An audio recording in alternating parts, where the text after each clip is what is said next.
Guys, ज्ञान की बात चैनल पे आपका बहुत बहुत स्वागत है। तो आईसीएसई की तरफ से गुड न्यूज़ मुझे पता चला है।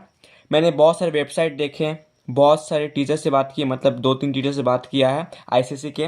उन्होंने बताया है, वैसे आप जानते होंगे कि इंग्लिश लैंग्वेज और इंग्लिश लिटरेचर का पेपर का चेकिंग स्टार्ट हो चुका है। तो उन्हीं के टीचर्स से मैंने बात की, 1-2 टीचर से। तो उन्होंने बताया कि कॉपी का चेकिंग जो हो रहा है वो लीनियंट हो रहा है। इस साल 2025 को कॉपी का जो चेकिंग हो रहा है वो लीनियंट हो रहा है। जैसे कि आपको पता होगा कि आपका बोर्ड एग्जाम खत्म हो चुका है और कुछ कुछ पेपर जो थे वो थोड़े से टफ लेवल के थे। जैसे कि फिजिक्स इसमें लीनियंट मतलब ये हो गया। जैसे कि आपको मैं एग्जांपल बताता हूँ। लाइक फिजिक्स में आपका जो क्वेश्चन था बहुत कॉन्सेप्चुअल बेस्ड था। तो आप कोई भी क्वेश्चन में, जैसे कि उसका कोई आंसर है तो उसमें रिलेटेड आप कुछ लिखते हो, ठीक है, आप उसके रिलेटेड कुछ लिखते हो तो आपको मार्क्स हाफ या फिर हाफ मार्क्स तो पक्का मिल जाएगा। जैसे कि एग्जांपल है, सेंटर ऑफ ग्रेविटी का एक क्वेश्चन था जो पेंटागॉन था आपका वहाँ पर, ठीक है, उसमें आपको रीजन लिखना था। ठीक है, इसमें बहुत सारे 4 पॉइंट दिया हुआ था।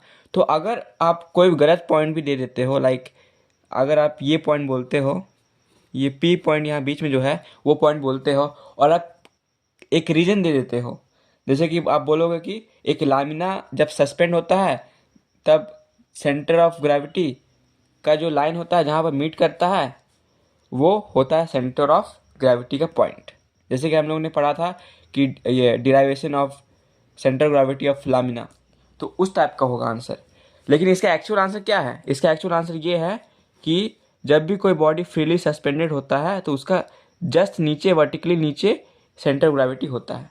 लेकिन आप ये गलत आंसर भी लिख देते हो और आप रीज़न दे देते हो तो आपको हाफ से 1 मार्क्स मिल जाएगा।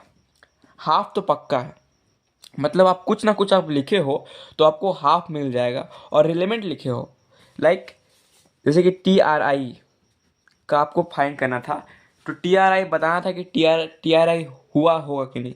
तो वाटर टू ग्लास आ रहा था और हमारा एक था जो क्रिटिकल एंगल था वो ग्रेटर देन इंसिडेंट एंगल्स था। तो वो बच्चों ने देखा, कोई कोई बच्चे बोल रहे हैं कि उन्होंने वो चीज़ देखा, लेकिन उन्होंने ये चीज़ नहीं देखा कि यहाँ पर रैरर टू डेंसर मीडियम पे जा रहा है।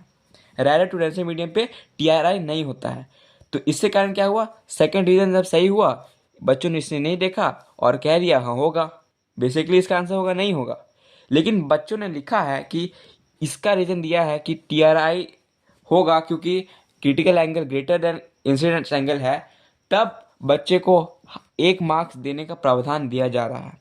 मैं ऐसे नहीं बोल रहा हूँ हवा में, मैंने बहुत से वेबसाइट देखे, कुछ टीचर से बात की, इंग्लिश के टीचर से बात की। उन्होंने कहा है कि इस बार पेपर जो हार्ड आया था तो इंग्लिश लैंग्वेज में आपका जो ऐसे है, लेटर है, उसमें ज़्यादा मार्क्स दिए जा रहे हैं। लाइक 17 to 18 मार्क्स एवरेज में दिए जा रहे हैं। और जो बच्चे अच्छे लिख रहे हैं तो 19 मार्क्स मिल रहे हैं, लेकिन 20 किसी को नहीं मिल रहा है। मिल सकता है, लेकिन एवरेज इतना मार्क्स भी काफ़ी है अच्छा स्कोर करने के लिए। एवरेज 17 to 18 मार्क्स बच्चे को दिए जा रहे हैं और जो अच्छा लिख रहा है 19-18 मिल जा रहा है। ठीक है, तो काफ़ी गुड न्यूज़ है। तो इससे क्या होगा, आप सभी का परसेंटेज बढ़ जाएगा। और आपने गलत भी लिखा है लेकिन आपने कुछ तो लिखा है, जैसे आपने एग्जांपल बताया आपको मैंने, तो आपने कुछ ना कुछ अगर लिखा है तो आपको मार्क्स मिल जाएगा। ठीक है, तो I hope so you will score your dream marks and do well in your future. Thank you.